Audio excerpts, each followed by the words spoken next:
বুকের দল রে আমার নিজে কইরা গেল। বাড়ির উঠানে খেলনা করতে গিয়ে রাসেল ভাইপার সাপের কামড় খেয়ে মৃত্যু হয়েছে 7 বছরের এক শিশুর। দর্শক, এই ঘটনাটি ঘটেছে যশোরে। আপনারা হয়তো শুনে অনেকে অবাক হতে পারেন যে বর্তমানে রাসেল ভাইপার সাপের কামড় খেয়ে মৃত্যু হচ্ছে অনেকের। আমি এখন দাঁড়িয়ে আছি উঠানে। এরকম উঠানে খেলনা করতেছিল 7 বছরের শিশুটি। আসলে সে কখনো ভাবতেই পারেনি যে সাপের মুখের পত্ত হবে তার। তবে তাকে বাঁচানো সম্ভব হয়নি, সে চলে গেছে না ফেরার দেশে।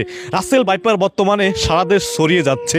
এই সাপের বিরুদ্ধে কেউ পদক্ষেপ নিচ্ছে না, কারণ এই সাপ নাকি খুবই ভয়ানক। সাপকে দেখলে মানুষ খুব ভয় পায়, ঠিক আছে, তবে সাপ মানুষ দেখলে খুব দ্রুত পালিয়ে যায়।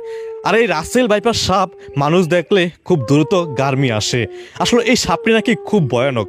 এই সাপটি আগে কখনো বাংলাদেশে ছিল না।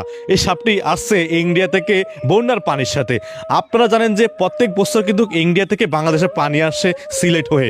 এবারও কিন্তু সিলেট ডুবে গেছে বন্যার পানিতে। তবে এই বন্যার পানির সাথে অনেক সাপ চলে আসছে বাংলাদেশে। যদি একটা সাপ আসে, একটা সাপে নাকি বাচ্চা দেয় 70 থেকে 80টা। তাই বাংলাদেশে আজকে অনেক সাপ হয়ে গেছে, বিভিন্ন জেলায় সাপ কিন্তু বেড়ে যাচ্ছে এবং এই সাপের বিরুদ্ধে কোনো পদক্ষেপ নিচ্ছে না কেউ।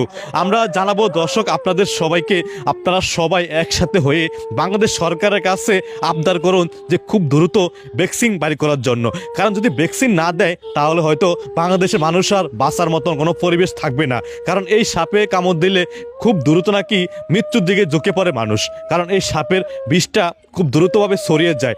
অন্যান্য সাপ যখন কামড় দেয় তখন কিন্তু বিষ কিন্তু আস্তে আস্তে শরীরে কিন্তু যায়, তবে এই সাপের বিষ নাকি খুব দ্রুতভাবে ছড়ায়। তো আমরা বাংলাদেশ সরকারের কাছে একটা জিনিস আবদার করব, যাতে খুব দ্রুতভাবে এই রাসেল ভাইপার সাপের ভ্যাকসিন বাইর করে। কারণ এই রাসেল ভাইপার সাপ বাংলাদেশের বিভিন্ন জেলায় কিন্তু ছড়িয়ে গেছে, আপনারা জানেন।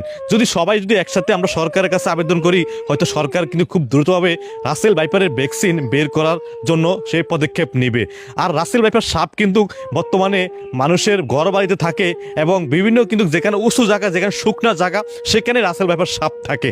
আপনারা সবাই সাবধানে থাকবেন, যে যেখান থেকে দেখেন না কেন। এই ভিডিওটি শেয়ার করে সবাইকে দেখার সুযোগ করে দিবেন। আপনাদের একটি শেয়ারের মাধ্যমে হয়তো আপনার একজন ভাই ভাইদার বেঁচে যেতে পারে সাপের মুখ থেকে। তো অবশ্যই আপনারা শেয়ার করে সবাইকে দেখার সুযোগ করে দিবেন, যে যেখান থেকে দেখেন না কেন। রাসেল ভাইপার সাপ কিন্তু বাংলাদেশের 23 থেকে 25টা জেলায় ছড়িয়ে গেছে। আপনারা অবশ্যই সবাই সতর্ক থাকবেন, আর যে যেখান থেকে দেখবেন অবশ্যই শেয়ার করে দিবেন। আর এই রাসেল ভাইপার সাপের মুখ থেকে বাঁচতে হইলে অবশ্যই একটি দোয়া আছে, সেই দোয়াটি আপনারা আমি স্ক্রিনে দিয়ে দিব।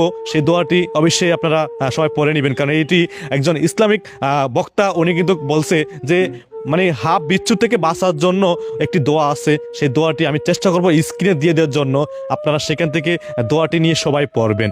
আর আপনারা যে সাপটি রাসেল ভাইপার যে সাপটি কামড় দিছিল 7 বছরের শিশুকে, আমি সেই সাপের ছবিসহ এবং ওই সন্তানের ছবিসহ দিয়ে দেবো স্ক্রিনে। আপনারা সেখান থেকে দেখবেন এবং সবাই সতর্ক হবেন। বাড়ির উঠানে খেলনা করুক আর রাস্তাঘাটে পথে ঘাটে যেখানে খেলনা করুক না কেন, মানুষ খেলাধুলা করুক, সেখান থেকে সাবধানে থাকতে হবে। কারণ জঙ্গলে যাওয়া যাবে না এই বর্ষার সিজনে, আপনার রাস্তাঘাটে হাঁটাচলা করা যাবে না কারণ অনেকে আছেন জঙ্গলে যান, স্কুলের মাঠে খেলেন, যে কোনো জায়গায় আপনারা জমিতে খেলেন, তবে বন জঙ্গলের থেকে সাবধান থাকতে হবে। এই সাপ নাকি বেশিরভাগে বন জঙ্গলে থাকে এবং আপনার মানুষের ঘর বাড়ি শুকনো জায়গায় বেশিরভাগে থাকে।